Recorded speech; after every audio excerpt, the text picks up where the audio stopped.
Pedro Vasconcelos of BYU Men's Soccer in the midst of World Cup craziness. And my friend, your Brazilian national team survived on penalty kicks. You said that you almost had a heart attack. Yeah. Is it worth the... Ataque de coração. Okay, well, there you go. Is it worth the torture? Oh, yeah. It's not a torture. Like, I knew we were going to win. I don't think we're going to lose to a South American team on this tournament, like, with all the respect to other South American teams. But like Colombia in the next round? Yeah. Colombia's looking strong. I know, but I don't know. I feel pretty confident just against any South American team. I don't think we're going to lose it at home. Where are you watching these games? Like, and who are you watching with? Yeah, that's a complicated question. Like, I would like to watch by myself, to be honest, because you never know what's going to happen. But then we always have team parties and that I have to go. So normally I watch with my teammates. Do Americans understand the gravity of what you feel when you watch Brazil play? No, they don't. I don't know. Like, I watch some U.S. games, and it's really cool because I feel like partially American too, just because I've been living here for so long and naturally so attached to soccer as well that I wanted them to perform well. But when they score, it's like, woohoo, you know, like, yeah, go. Woohoo. Like, for like a couple seconds, and that's it. And when Brazil score, man, like, I got to control myself not to jump out of the window of my apartment. Like, I'm going crazy. It's I don't know, it's a little different. This is the Definitely. beauty of the World Cup. Yeah, I think Americans could understand if you combine the passion you have for all the different professional sports and combine that, to some degree, that would be equal to what it's like to be Brazilian and cheer for the national team, right? Definitely. What kind of pressure is there as a Brazilian watching the World Cup in your host country to actually win the World Cup? Like, if Brazil doesn't win the World Cup, is that a huge disappointment?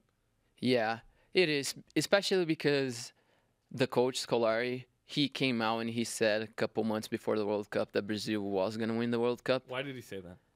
Because I think we believe that we will win. Well, why, the pressure's already there. Why say it? Why you know? guarantee I it? don't know, Yeah.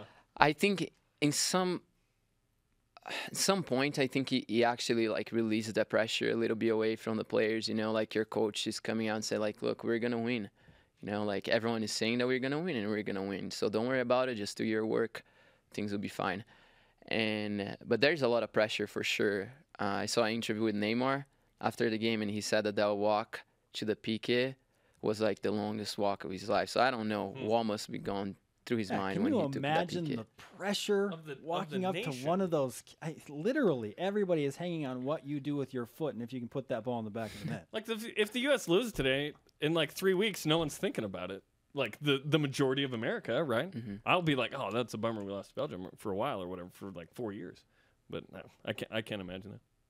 All right, Pedro Vasconcelos of BYU Men's Soccer. Let's talk about the heated race that you're in the PDL with BYU Men's Soccer. So while you're watching the World Cup, you're in a hot PDL race right now. Second place in the Mountain Division with a record of 7-3-1. BYU's kind of come on strong this season, but very tough at home. Why do you guys have a chance to do something special in the PDL? Okay. Well, to start off, I think this year we have a special team, and we have talent all over the field, right? Like, you look around our defense, we have, like, good players on the field and off the field that can come in and step it up and just keep the same level of playing. And we also have proved ourselves that we can beat big teams. You know, we are undefeated at home. We play great teams at home. And we have some bumps on the road, but, I mean, we learn from those experiences. And I think that those, like, rough moments that we have had playing away actually will help us in the playoff time. And the last time I believe that BYU made the playoffs was 2008. It's been a while, I believe, right? 6 years. So this team, I was involved with the men's soccer team before your mission as a sports information director. You guys have gone on missions, you've come back, and now this core group has turned it on to where you have an opportunity to make the playoffs. Do the top two teams in each division make the playoffs? Yes. Okay, so you would play like the champ from the Northwest Division or something like that? Yeah, we playoffs? would play the top two teams from the division that used to be in California. Gotcha. And have you already clinched a playoff berth because you're 11 points up with 3 games to go? I think so, right? Officially not yet, but if we have one more win, we should clinch the playoff. Okay, and you play Friday night, July 4th, at home where you guys haven't lost. And the local fans, they can watch the Stadium on Fire fireworks after in the stands, right? Yes. It's a cool experience. That's correct. So you need to get a win as well for those. Oh, yeah. For those fans. You show up, you watch BYU win. Yeah, and you watch fireworks. We need to win that game on July 4th. It's the biggest game of the year for us. It's against one of the best teams on PDL right now as well. So it's definitely an important game for us. We don't want to lose it or tie it. We're going for the win. So. The LA Missionaries are playing BYU. LA the Missionaries are playing BYU. I see a joke there. Naturally. Yeah, what a 4th of July party. You might as well wrap up a playoff spot with a win on the holiday, right? Definitely. Yeah, that would be.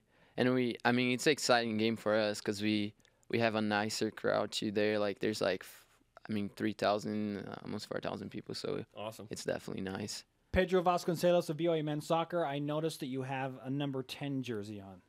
There's like worldwide, wearing the number 10 is like an honor. Why did you feel like you wanted to be the guy that was wearing number 10 for BYU? Well, I didn't like number 9 last year.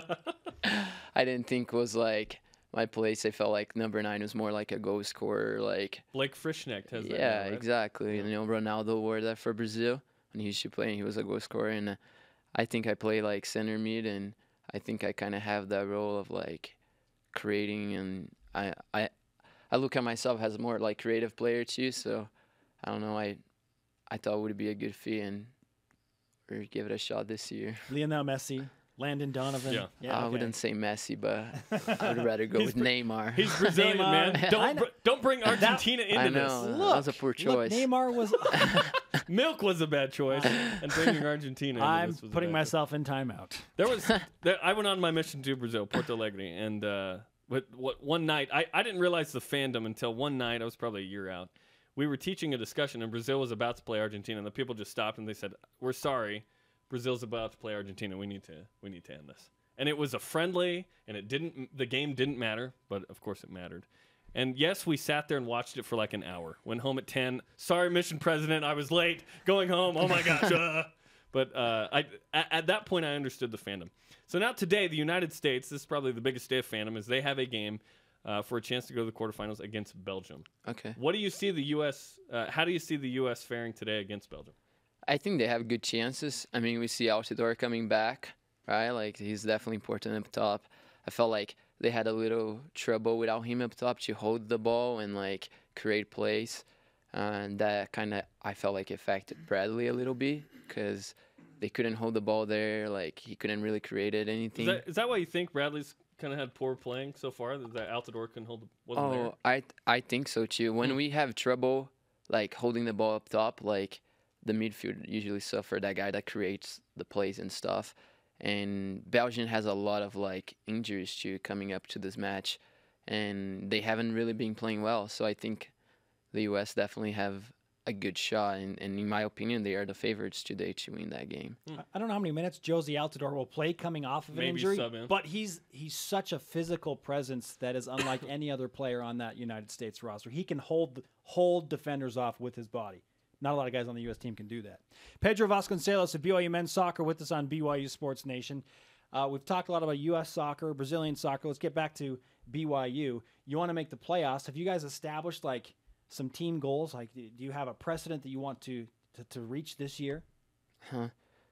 Well, definitely we want to win PDL, right? Like, if we're in the playoffs, I mean, it's a game after another. You win each game, in the end of the run, you're on the national championship. So I don't think, like, just make to the playoff, and we should be happy about it because we have proved that we can go farther than that. So in my mind, like, I want to win PDL. So you win PDL, and for those that don't understand how this works, what happens after that?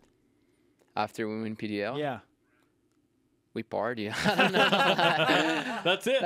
It's like single A baseball. That is the pinnacle. Yeah, like it's a pretty big deal. Like I don't know, like exactly from the top of my mind what the stats are, but there's a lot of a lot of MLS players who get drafted from PDL. You get noticed if you're there yeah. playing that's what I was getting at. You get Definitely. noticed by the bigger teams. Definitely, yeah. And BYU has yet to produce a player in Major League Soccer, although they have played on some of the reserves teams. Do you think one day BYU will have an MLS player? I think so. I think it could. I think it's a little bit harder here. Not only, I don't know, because we're like a university, but also because, you know, like we come back from our missions, then we're like 21, 22 years old, and then you have different like priorities in your life as well. And teams, they really don't want somebody who is 22, 23 years old. Yep. They want an 18-year-old. So. Yeah. And if you get a scholarship, I mean, you're going to go somewhere else. Yeah, right? exactly. But if you want BYU, you come to BYU. It could happen one day, yeah. I see Look, if you want to go to college and play professionally, at least semi-professionally, this is the place to do it. Right? It's the only It's university the that has it, only sure. team that you can Do you do mind that. signing our flag? Oh, yeah, for sure. Second Brazilian to sign it. Jonathan Tavernari's been on it. Third, right? Who's the other one? Oh, no, that's wrong. That's second. That's right. Yeah. Yeah, you're right. More Brasileiros, the better. That's Oh, what I there say. you go. Yeah, that's right. what I'm talking Pedro about. Vasconcelos of BYU Men's Soccer. Great to have you with us. Good you. luck to BYU Men's Soccer. Good luck to Brazil. Thank you. Viva o Brasil!